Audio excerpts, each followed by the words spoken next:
verse 22, 18. But the fruit of the Spirit is love, forbearance, and so on. There are, I think, 9 elements or values that make up the fruits of the Spirit.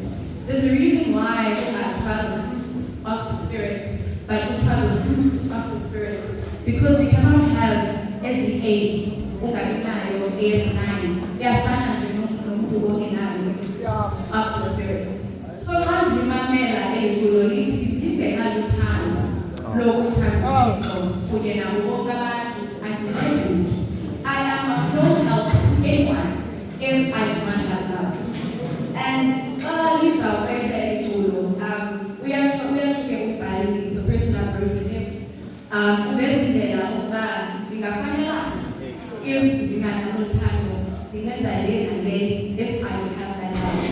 And then ithande kakhulu i-lost verse ethi ndiphe olo thando ndibathande bonke ngophefumlo nangengqondo nangamandla onke. Hayi masalani. While we discussed this with the Bible study, it reminded me of Elihu once again. Paul, he said, in everything that we do, we have to continuously try and seek God. So in the beginning, if I do not have this love and unity, and then as the year progresses, we are figuring out all basis. In fact, depend on the time, then that is him seeking. Okay, that is you, that is us seeking God. Where is the say to come in? Amen.